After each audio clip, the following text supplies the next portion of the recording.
0.1 and square roots. And so I would just hit, did we do this one? I think we just already did. Is it 16? Is that what it is? Yeah, just hit the buttons on your calculator. You guys know what the square root button is? Just hit square root of 256. Answer should be 16. All right, let's move forward. So let me ask a question. Let's just do a simple one. I think we did this, but let me review real quick. What's the square root of 9? 3. And how would you explain that to a young person who didn't yet understand? Like, how are you getting the answer 3? Why is it? So explain to them in a way where they could then find the square root of 25. You'd say to them, to do the square root of 25, think what? What times itself is 25? Exactly. Yeah, you know. You could teach this. 5. 5 times 5 is 25, right?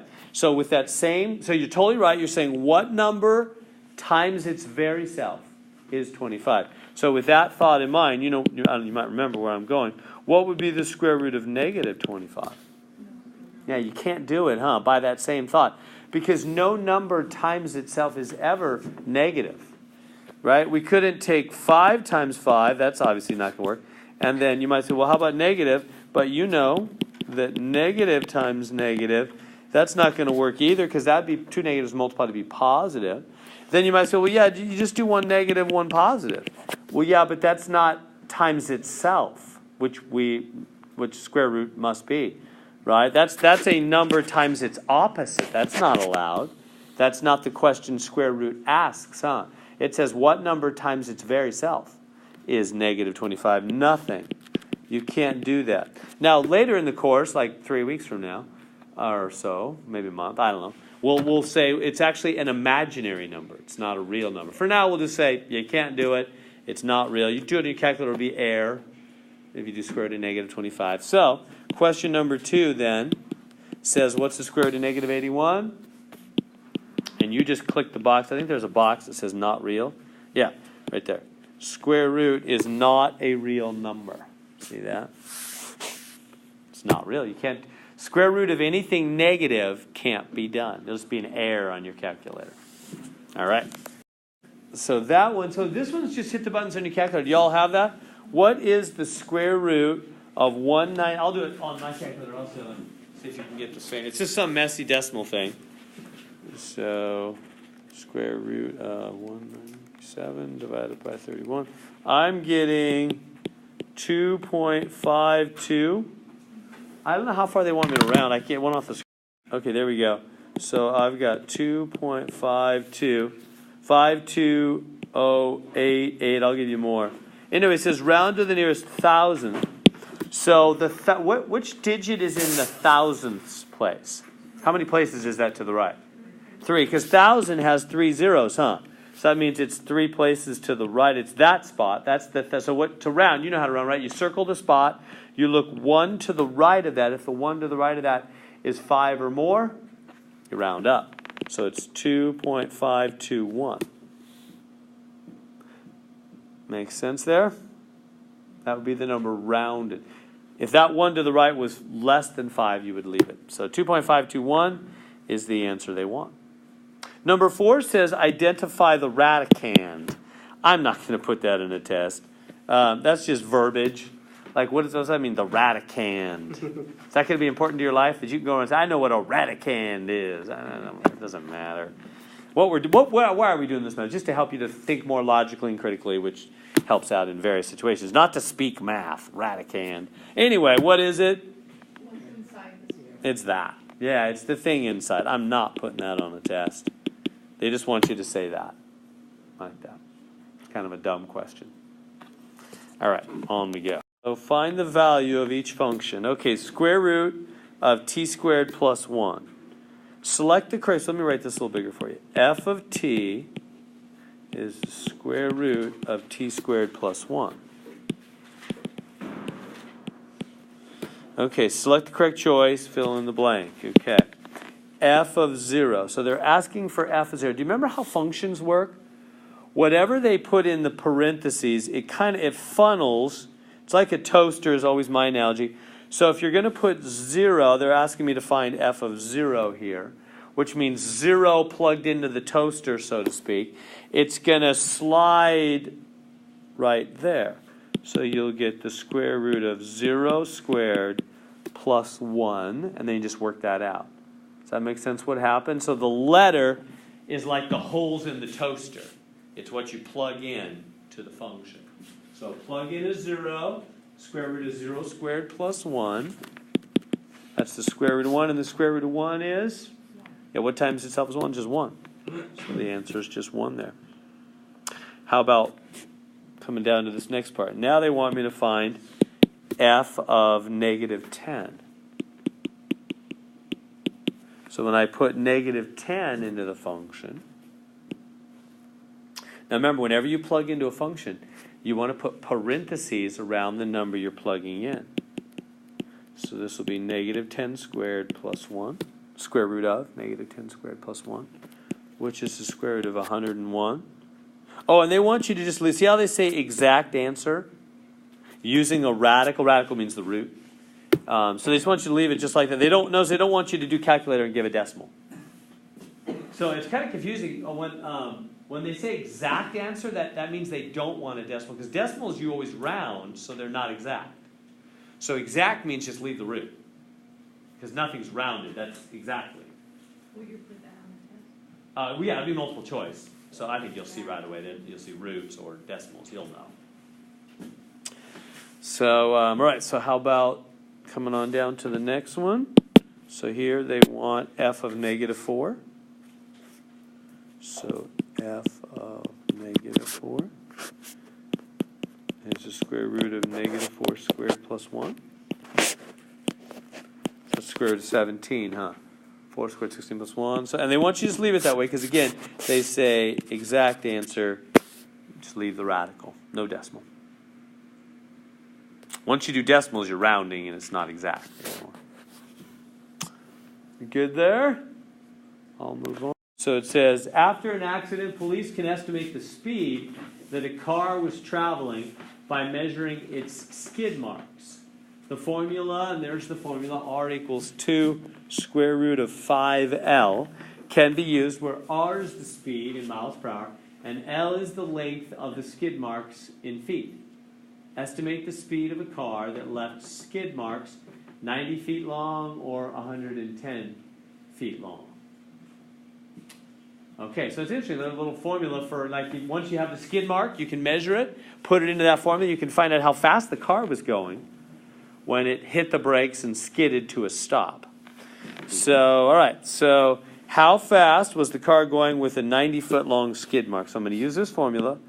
R equals 2 square root of 5L. The main thing in using formulas like this is just being really clear what the letters are. You don't really need all the rest of the words. Just R is the speed, stands for rate, I guess, speed. And L is the length of the skid mark. So that's all I really care about, is what is the R and what is the L. And then what are they telling me? 90-foot long skid mark. So so the only question then, do I plug that 90 in for the R or in for the L? It's the L. It's the length of the skid mark, huh? So the 90 is going to go right there, huh? So we get R equals 2 square root of 5 times 90. And then just hit the buttons. Then they want you just to hit the buttons on your calculator. How do I know that? It says, see down here, it says round to the nearest tenth. So let's do that together. So that would be 2 square root of 450. So just hit the buttons on your calculator. Glad to help if you have any troubles with that. So I'm getting 42.426. Now they say round to the nearest tenth. 10 has 1 0. So that means one place past the decimal, right? So I go one place past the decimal. I look 1 to the right of that, and it's just a 2, so I leave it 42.4. So there's my answer, 42.4 miles per hour. That's how fast the car was going. It was going 42.4 miles an hour if its skid mark was 90 feet long. They can figure out the speed of the car from the length of the skid mark.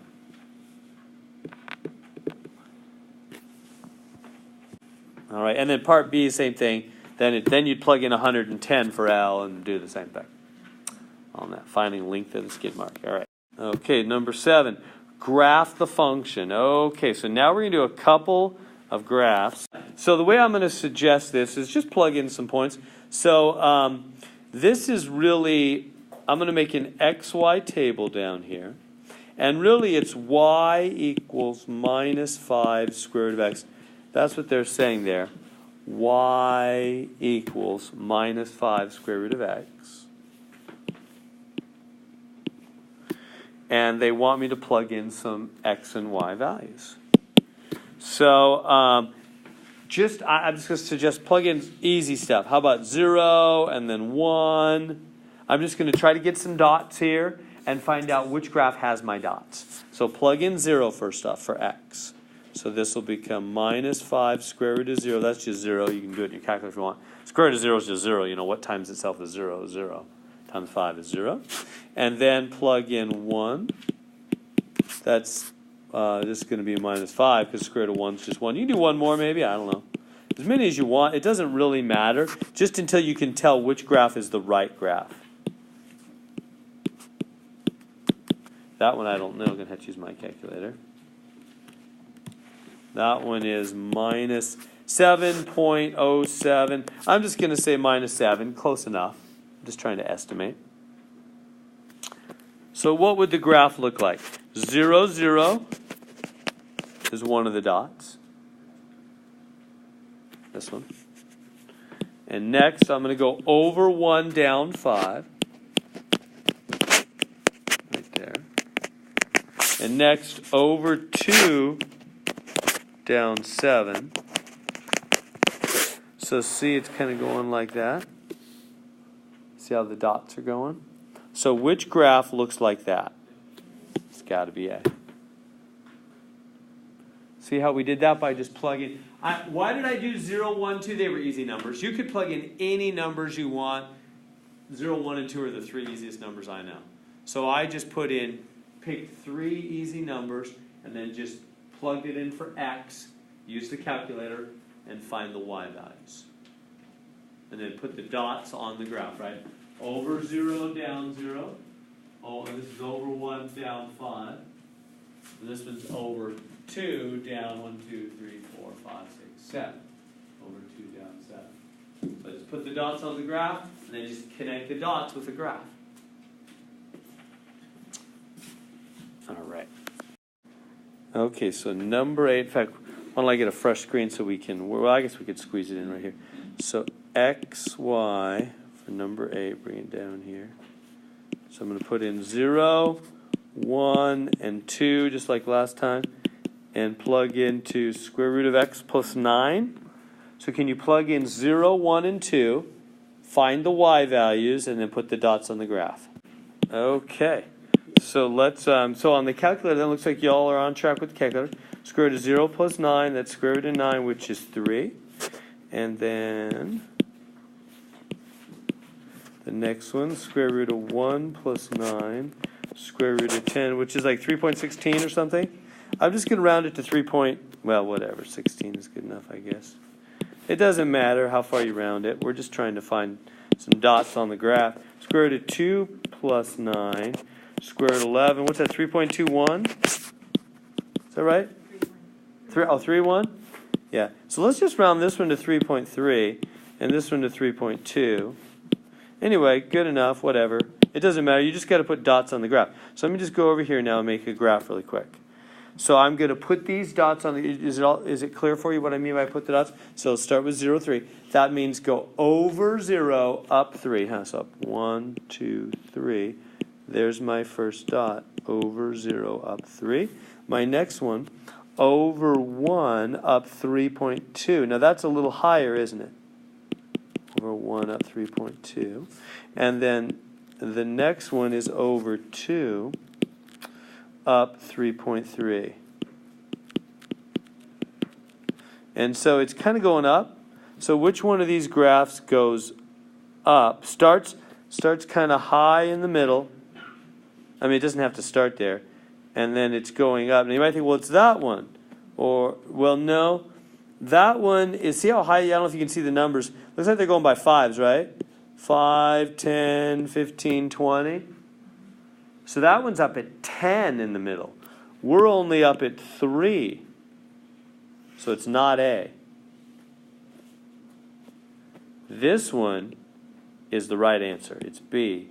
Because this one is below 5. In the middle, it's only up at 3. So I just found this little part of the graph right there. There's more to the graph. You realize I'm just finding a small piece of the puzzle, and from that, determining which graph is right.